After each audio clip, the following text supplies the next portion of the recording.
seal the border. We're going to stop the invasion. We're going to send Joe Biden's illegal aliens back home where they belong. We're going to send them back home where they belong. In addition to criminals, drugs, terrorists, mental patients, Joe Biden's border catastrophe is also bringing colossal costs. Unbelievable costs are being brought in by this catastrophe on our border. Crooked Joe is flooding our country with millions and millions of low-wage migrants from crime-ridden countries all over the world. This isn't just South America. They're coming from all over the world. Last week, 22 from the Congo in Africa. They're coming from Africa. They're coming from Asia. They're coming from the Middle East.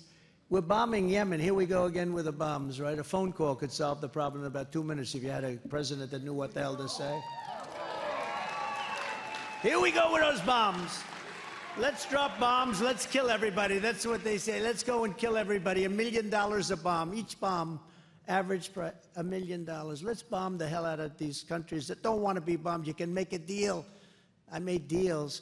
You know, we never got into a war with me. I beat ISIS in record time. We never got into a war. With this guy, you'll end up in World War III. You'll end up in World War III, I'll tell you what. This next 6 months is going to be very scary. You could end up in World War III with this person, and there's a grossly incompetent man. Over the last period of time, you know, it's funny, I wouldn't have said that. But then something happened that was really horrible. I got indicted. I'm a president of the United States. And I got indicted. Now think of it, for nothing. In fact, if you read Andrew McCarthy, Jonathan Turley, the great Mark Levin, you read Greg Jarrett today, he did an incredible piece. You read any of these, Alan Dershowitz, they all said, and these are not fans of mine necessarily, they're not. They all said, there's no crime, he didn't do anything wrong. I've never seen anything. You know, usually you say, well, what do you think about this, that? There's no crime. Now, I have a crooked judge. He's a totally conflicted judge. And I come, you know, unfortunately, it's a 95% or so Democrat area. Other than that, things are wonderful. But it's about a 95% Democrat area. But something happened when that happened. And then I got indicted again. And then I got indicted again. And then I got indicted by Fonnie with her boyfriend. I call her Fonnie Wade. Her boyfriend's name is Wade. And she hired her because of his expertise in this particular form of law, right? He was an expert. He never did it before, but he was an expert. He got paid almost $1 million, got indicted. So I got indicted 4 times. Then I have civil trials, too, all coming out of the White House, everything, like a third world country. And the good news is people get it. Most importantly, people get it, and my poll numbers are higher than they've ever been. I mean, higher than they've ever been. But no, higher than they've ever been. But when that happened, you know, I was not that tough on Biden. I felt he was a grossly incompetent person. I felt he was a very corrupt person. But I wouldn't go around and say what I say now. Once I got indicted the first time, I got indicted 4 times. Think of it, 4 times for nothing. They say J6. J6, Nancy Pelosi didn't call in the police. I said, I will send you 10,000 soldiers. She didn't want them. And the mayor of Washington, in writing, didn't want them. And by the way, the hoax committee that they set up, I call it the Unselect Committee. It's an I always like that term, the Unselect. But the Unselect Committee damaged and threw out all of the evidence. Did you know that? And nobody does anything. Nobody does anything. If a Republican did that, they'd get the electric chair. They destroyed the evidence. They deleted everything. So now all of those people that said, yeah, Trump wanted to give 10,000, like the head of the police department, the head of the military, it's all been damaged, deleted, and destroyed. Now think of that. And you don't even read about that story. They destroyed it. The chairman of the committee, this real lowlife, we have to go after Donald Trump. He destroyed all the evidence. He actually destroyed it and deleted everything. If you're in a regular civil court case, and if you get rid of stuff, they take very serious umbrage at that. You go to jail for things like that.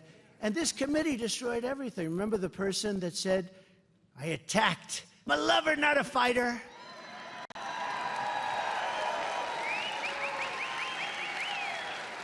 Remember that? And these are tough guys. You know, these Secret Service guys, I hate to admit it, they're slightly younger than me. Just slightly. It's very hard because, you know, you also have metal bars and a couple of things you have to get through. No, but didn't she say something like, I grabbed the guy at the wheel and grabbed him around the neck, and I was slightly rebuffed because I'm so strong. I could only be slightly.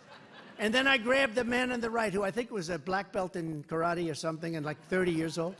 I grabbed the man on the right, and I had, this is crazy stuff. I sat in the back, and you know what I did say? I said, I'd like to go down there because I see a lot of people walking down. They said, sir, it's better if you don't. I said, well, I'd like to. I'd better if you don't. All right, whatever you guys think is fine. That was the whole tone of the conversation. Instead, they'd be, I want to go down there. These people are crazy. And then I think she changed her testimony. You heard that because the people testified that none of this stuff happened. But a friend of mine said, you shouldn't fight that because I gained such respect. I didn't know that you were that strong and that tough, that you would take on a black belt in karate or whatever the hell he was. A very tough guy, I can tell you that. There were muscles all over the place, on his ears, on his neck. If I grabbed him around the neck, I'm not even sure he'd feel it. He might not feel it. Now, these people are crazy, but they destroyed all of that evidence so that now we don't have the evidence of what she said, I guess. These people are criminals. These people are criminals. And you know, I say this because I love this state. I love this group of people. I'm talking to you.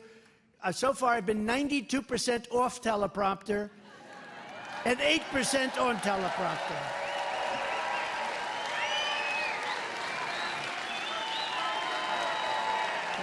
It's true. But isn't it nice?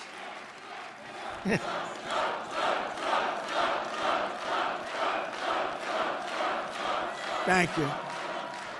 But isn't it nice to have a president who doesn't need a teleprompter? Not that he can read it anyway. He can't read it.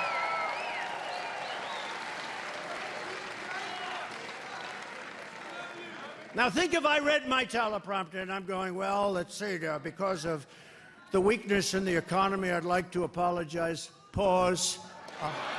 Pause. Pause.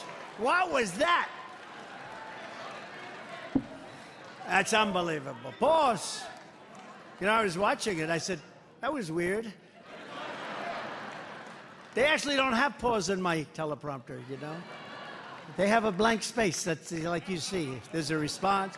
If there's no response, you just keep going. You don't have pause. Some speechwriters saying pause, they're not going to know. You know, some of the things that people like the best, that get the biggest applause, you think of deadlines, right? Like Drain the Swamp, I hated it. I hated the line.